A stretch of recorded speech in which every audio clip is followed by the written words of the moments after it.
So, So my question is, you're someone who wears many hats. You do acting, you do business. So what are your excitements and challenges as you went through the process of becoming a recording artist?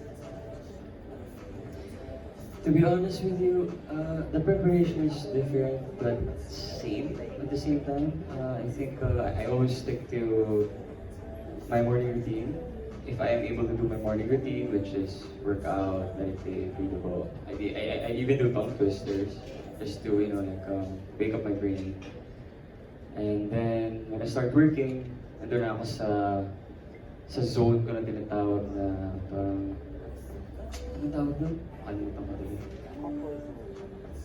Basta, yung zone na yun. Meditative state. Yeah, so when I get to that meditative state, I feel like I can do everything. I'm more assertive. When it comes to wearing many hats, yeah, yun yung problem ko now because ang dami kong ginagawa talaga. So it's hard to compartmentalize. For example, mayroong problema sa negosyo and I still have to, like, be here and then may acting naman ako. But slowly, I am figuring it out. I feel like kailangan ko gumawa ng time blocks. Let's say, at this point, at this time, at this hour, ito yung gagawin ko, and then the next hour, ito yung gagawin ko. Pero tatanggalin ko na yung business ko once I get here. So parang yun yung ginagawa ko everyday. And also plan ko rin gawin for example, Monday, negosyo, Tuesday, artista, Wednesday, iba naman, parang ganun. So, yeah, it's helping me. I hope na gumaan yung trabaho ko. So last question from me is, now that you're a recording artist, do you have personal aspirations? Do you want to do concerts, fan meets, or other events that a recording artist normally does? It works out. Yeah, why not? Diba? Again, I'm a very practical person. I think it depends on you are, if the song will sell, then definitely I'll be super happy to do that. All those stuff. Yeah. Thank you. Thank you. Alright, last two questions po.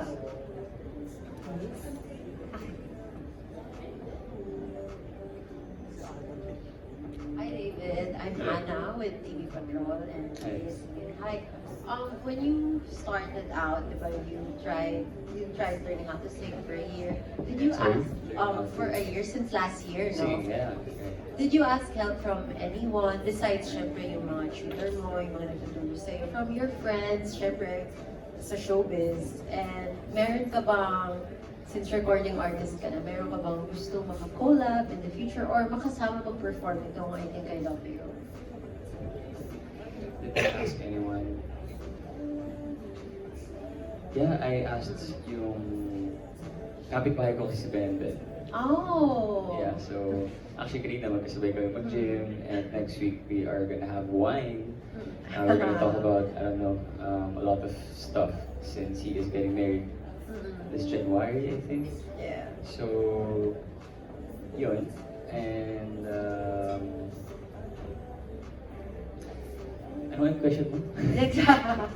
You answered the first. The Okay. second question, sino gusto mong makakollab or Makakollab. makakasama mag-perform ng I Think I Love You in the To future? be honest, yung pitch ko ngayon kay Ben and Ben. Ah, Tatanong ko siya, really? "Uy bro, baka pwede mo kasama sa concert mo, o baka Opening pwede act. tayo mag-collab," something like that. But, ang taas niya na eh. Andito lang ako eh. Dito lang pumayag siya. Why but not? hopefully.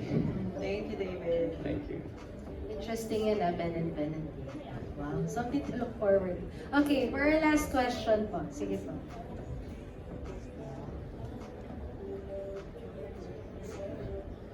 Yan, hello David. Yeah, in real life, syempre ang dami mong followers, ang dami humahanga sa'yo. Meron na ba nagsabi sa'yo outright na, David, I think I love you? And what was your reaction? You mean yung fan? Fans or even someone, Sa context na na-release ng I Think I Love You na song? maybe even before or Syempre meron. Ikaw so- mawala. isipan ko, charot. Meron. Hindi, so anong naging reaction mo? Pag ganon. Usually kasi ako muna nagsasabi. So, luckily naman, nag-I love you too naman sila. Pag sinasabi mo. So pag yung baba, yung girl Hindi na kailangan mo nagsabi. naligawan, syempre. Liligawan mo, tapos mag-I love you ka. Tapos mag-I love you to sila kung mahal ka nila.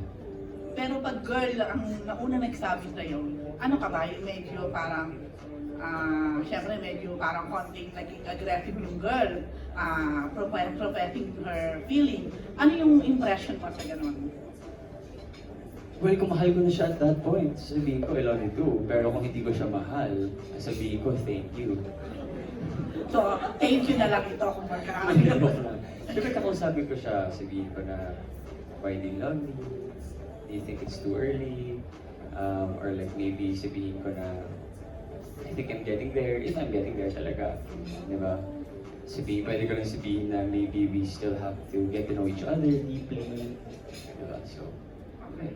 Yeah, David, of course, being part of GMA, Sparkle, and now Universal, how do you love your career now? How do you love the way you are now? Alam mo ba, minsan kapag busy ka, makakalimutan mo kung ano yung narating mo, kung nasan ka na. Pero I think it's always nice to reflect on what you are doing, what you have accomplished, and be grateful for them. Dahil paminsan mo burnout ka eh. Di ba? Kung ano ang dahil mo ginagawa. So yun, I love where I am right now. To be honest with you, I did not expect anything talaga when I first got to showbiz. Gusto ko lang makita yung sarili ko sa magazines, cute lang, gano'n, nakahubad pa ako noon. Yes, correct. Gano'n lang, mag-fashion show ko lang, parang cool ka sa school, diba? But now, it's work, you know, and I'm just really grateful for the opportunities. Sino nga, sa GMA, to ALB, to UR, sa lahat ng mga pagtitiwala sa akin, maraming salamat. At sa inyong lahat dito, di ba? Kasi pangarap ko lang may interview eh. Ngayon, nakakaba pala. Dahil joke lang, but yeah. Yeah, it's really, really grateful. Yeah. Last na, are you in love right now? And I'm in love with my life. Okay, thank you, David. Congrats. Thank you. Okay, thank you po. Thank you for those questions po. So, we will proceed po with the AVP. Okay, so David, dito muna tayo sa side. So, meron pa sa PBB experience, at mga housemates sa gumawa ng choreography for your song. Okay, so ano naman masasabi mo to sa video na yun? Grabe yung effort parang kasal. Kasi Oh, kanina kasi nandun siya. pa ako sa McDo. Yes. Pagbalik ko dito may video, May video na. Parang kasal. Diba? Yes. Yun, thankful. Nakakatuwa. Nakita ko yung journey. Diba? From the very beginning na nag-voice lessons, nag-recording, and now to hear and seeing all the tweets from people. Yeah. Yeah. At least masasabi mo talaga, no, ang daming nagkagusto doon sa kanta mo. Nagustuhan mo ba? Yes. Oo, sobra lang. Siyempre, lang sabihin mo hindi, lugod ka. Ulo. Kainis ka. Na nakaka-LSS talaga yung song. So, aside from that video, meron pa tayong something special lined up. So, there are messages from people na gustong mag-congratulate sa'yo and would like to share a few words. So, let's watch this.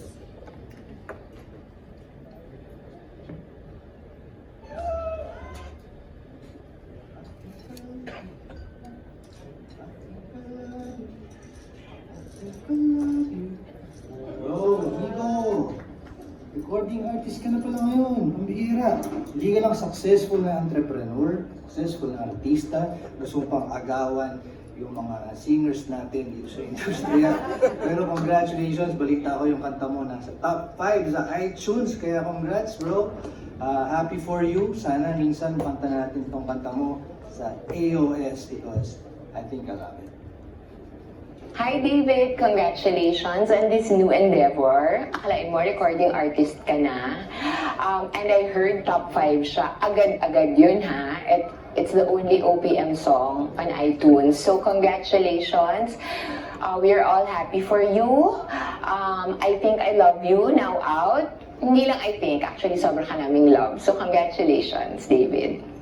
As David's manager, I have always believed in his talent from day one. True enough, from his humble beginnings as a Chinito heartthrob, he has evolved into a well-loved pambansang Ginoo and also gained renown as an award-winning actor and prolific brand ambassador. I believe that he's posed for even greater stardom. Congratulations, David.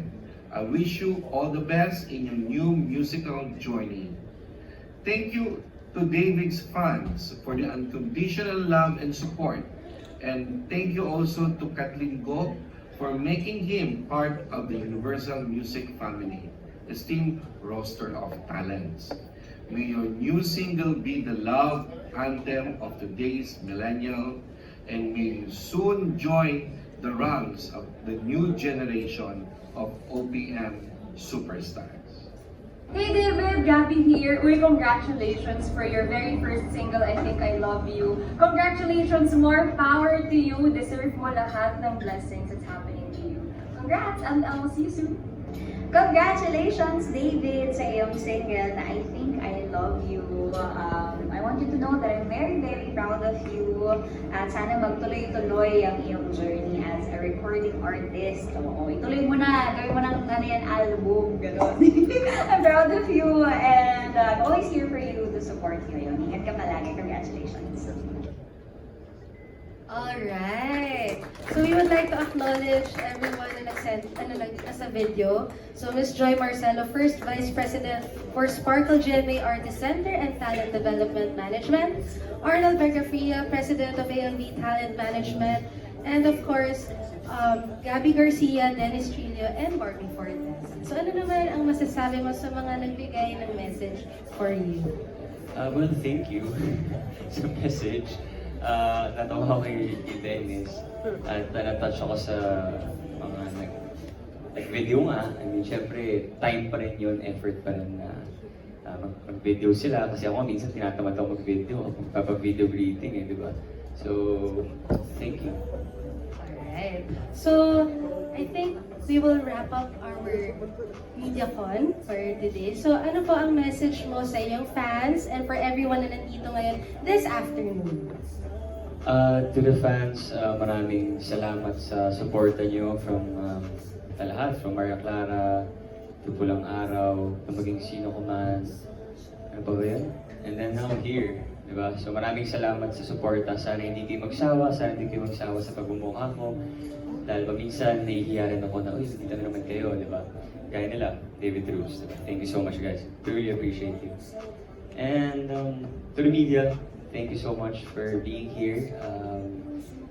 Wala kami kung wala kayo dahil kayo yung tumutulong sa amin na ma-promote ang aming mga shows, aming movies, ito recording. So maraming salamat sa binibigay niyong oras at sa pag-edit, pag-take ng videos. Na-appreciate ko kayong lahat at sa mga TikTok creators, sa mga editors, thank you so much. Yun, sa sponsors, Close Up, Blue Water Days pa, diba? Vitamilk, Sprite. Vitamilk, Sprite, Sparkle, ALV, GMA Network.